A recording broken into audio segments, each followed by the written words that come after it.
Bonjour tout le monde, alors aujourd'hui on se retrouve pour la suite de notre petite série où on fait un comparatif entre le tarot de Marseille et le tarot Rider-Waite. Alors aujourd'hui on va s'intéresser à la carte du pendu.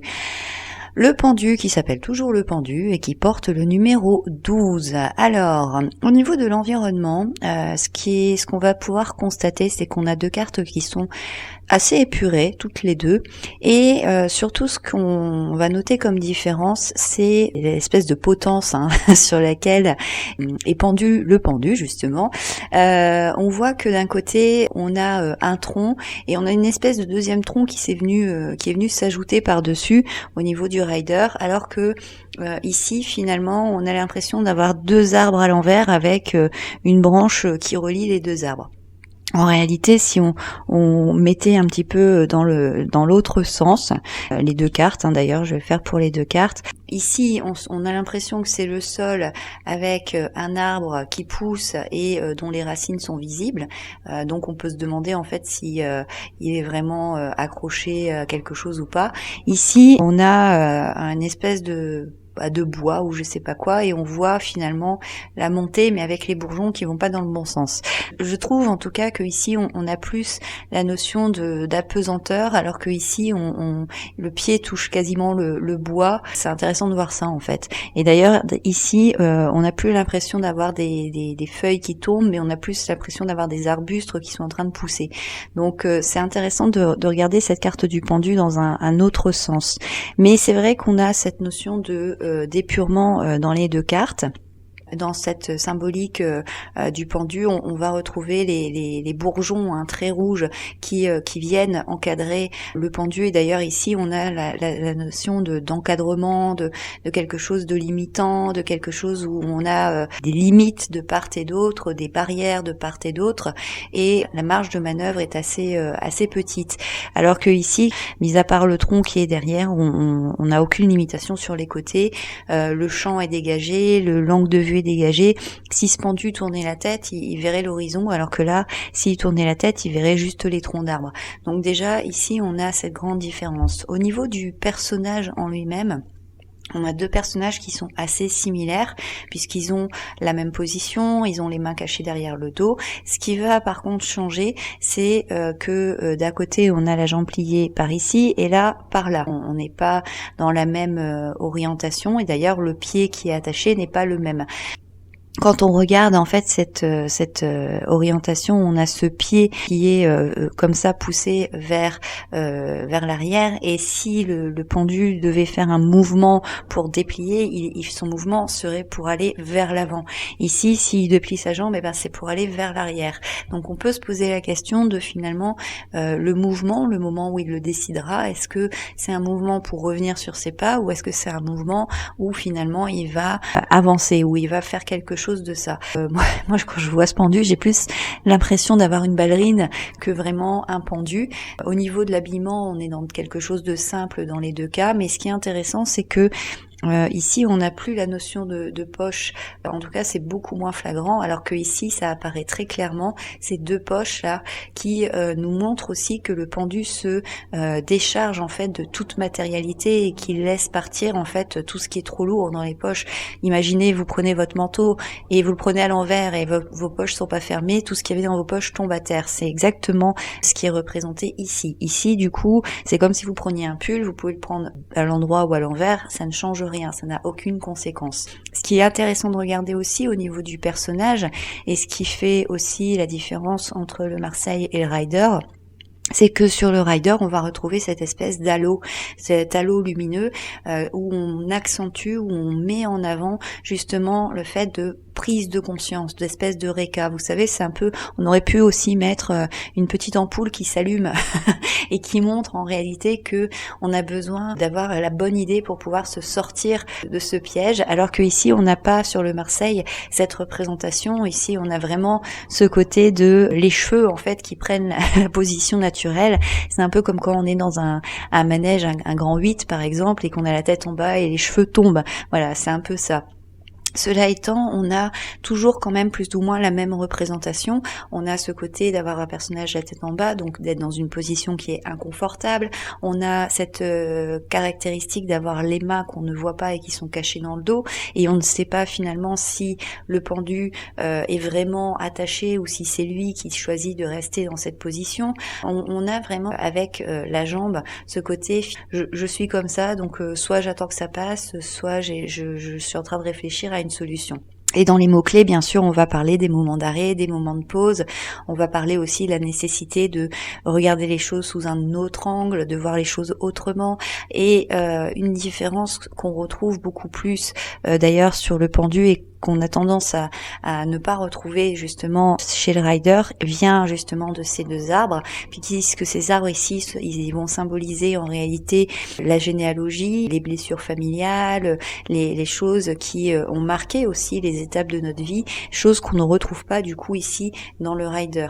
Mais c'est vrai que sinon, si on s'intéresse vraiment uniquement au personnage, on retrouve exactement le même symbolisme. Avec le tarot des sorcières, eh bien, on retrouve exactement la même représentation que le rider. En plus de ça, nous avons ce corbeau qui arrive et qui amène un petit denier. Ici, donc encore une fois, avec ce personnage dans la même position. Et d'ailleurs, on retrouve exactement les mêmes couleurs. C'est assez marrant. On a cette espèce de lumière qui ressemble plus à une lumière, mais qui ressemble plutôt à une auréole, comme si il y avait cette nécessité d'atteindre quelque chose d'un peu angélique. Et on a ce corbeau là qui arrive avec ce denier, comme s'il l'avait piqué au pendu et qui le regardait, qui le narguait un petit peu en disant t'as vu, moi je t'ai pris tes sous et toi t'es bloqué, tu peux pas venir me le rechercher. Ça représente bien ce qu'on ressent quand on est pris au piège, quand on veut faire quelque chose et qu'on n'en a pas la possibilité et que la seule possibilité qu'on a c'est d'être observateur et que ça nous frustre terriblement. C'est un peu, imaginez, vous avez terriblement soif, vous passez devant un distributeur où on va vous vendre des boissons fraîches et vous n'avez pas d'argent. Vous ne pouvez que regarder ces boissons fraîches en ayant encore plus soif, mais vous savez que vous n'avez pas l'argent pour justement pouvoir étancher votre soif. C'est exactement cette représentation du pendu. Avec le tatou tarot, on est dans une représentation différente. On est dans une représentation dans le mode j'ai choisi de me mettre en mode pendu. On est dans cette représentation équilibriste. C'est un peu le personnage de cirque.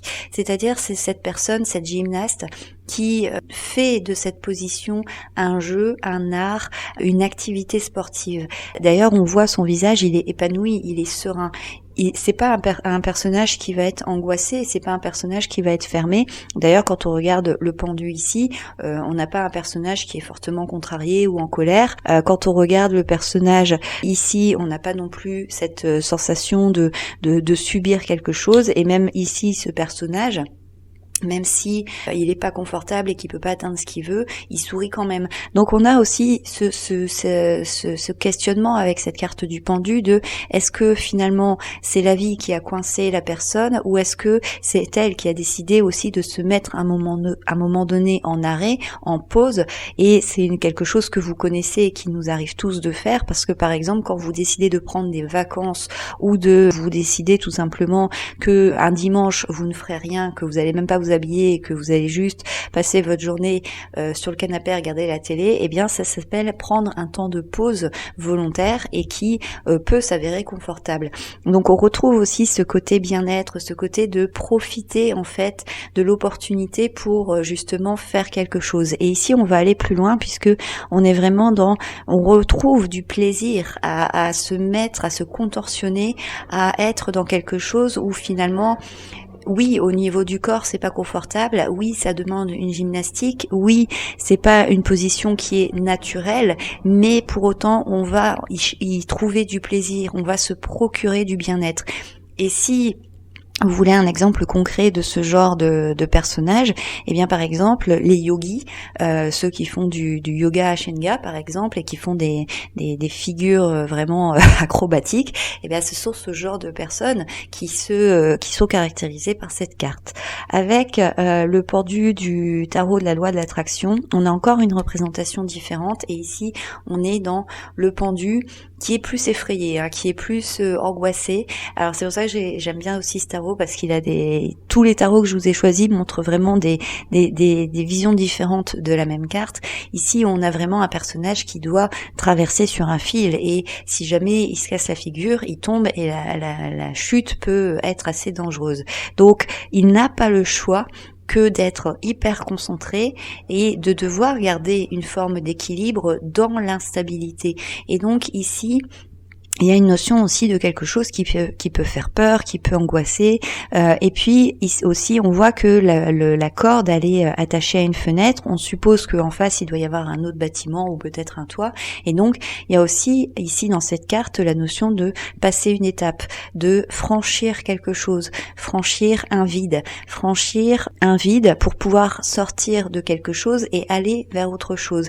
Mais c'est périlleux. Ça demande aussi de se faire confiance. Ça demande aussi de croire en ses capacités de pouvoir franchir le ravin. Et donc, c'est pour ça aussi que le pendu, c'est quelqu'un qui est quand même dans une certaine lenteur, mais en fait, il est vraiment dans une espèce de concentration, parce que, quelque part, si le personnage s'arrête, comme sur la photo, en réalité, il va pas pouvoir tenir cette position très longtemps. S'il veut continuer à avancer, il est obligé d'avancer, mais il doit avancer à pas menus et il doit aussi être assez précis et assez minutieux dans chacun de ses pas, tout en veillant à garder un certain équilibre pour pouvoir traverser. Avec le Lily White, on retrouve une représentation un peu plus classique avec l'homme qui est attaché à l'arbre. On retrouve d'ailleurs les deux arbres ici sur les côtés, mais on retrouve en plus un serpent. Le serpent, et d'ailleurs on retrouve le pantalon tenu par la ceinture. On voit le serpent qui mord le bras. Le bras est en train de saigner. On est dans le sens de la victime, la personne qui est complètement prise au piège et qui se victimise et qui finalement est en train de perdre tout espoir et qui finalement agonise elle-même parce que plutôt que d'essayer de se battre, plutôt que d'essayer de bouger, plutôt que d'essayer de réagir, elle se laisse mordre, elle laisse le venin du serpent envahir la personne et on a vraiment ce côté de, à un moment donné, le pendu dans le sens je suis une victime et le monde est trop injuste et de toute façon, quoi qu'il arrive, eh bien il y aura toujours des personnes qui vont me distiller leur venin, il y a toujours des personnes qui vont me blesser, il y a des personnes qui vont m'attaquer, donc pourquoi bouger puisque de toute façon le résultat sera le même, eh ben autant que je m'arrête, autant que je me coince et puis que j'accepte quelque part mon sort. Ici, il y a une espèce de résignation en réalité face à la vie et c'est pour ça que le pendu c'est aussi une chute de l'espoir, c'est une chute en réalité de la capacité qu'on a aussi à rebondir et c'est aussi une représentation de la vie parfois peut être dure et vécue en tout cas durement. Donc le pendu c'est aussi une carte qui est beaucoup plus complexe que elle ne laisse présager. Ici on a vu vraiment les représentations qui étaient très différentes avec ce côté très finalement je suis coincée mais je profite de ce moment pour me reposer, pour avoir une nouvelle vision. Je suis coincée mais c'est moi qui veux ça parce que je sais qu'une fois que je retrouverai une posture normale, je sentirai un grand bien-être en moi et je serai fière de ce que j'ai fait. Et il y a aussi ce côté de se victimiser, de ce côté de quelque part la vie est trop injuste donc c'est tout, je reste là, je reste plantée là. Et c'est comme la chanson de Benavoil quoi. C'est ça. Et je reste plantée là et puis j'attends mon petit sort en fait. J'attends que la vie vienne m'apporter ce qu'elle a à m'apporter et puis je me laisse complètement aller et je me laisse cueillir en fait par tous les dangers de la vie sans réagir parce que de toute façon je considère que je n'ai pas la possibilité de me défendre. Donc voilà ce qu'on pouvait dire justement sur le pendu. Donc j'espère que la vidéo vous a plu. N'hésitez pas à me laisser un petit commentaire sous la vidéo. N'hésitez pas à liker la vidéo, à vous abonner à la chaîne si c'est pas déjà fait. N'oubliez pas d'activer la petite cloche pour avoir la notification des prochaines vidéos. Et puis moi je vous retrouve bientôt pour la suite de cette série. Et comme d'habitude, prenez soin de vous. Ciao!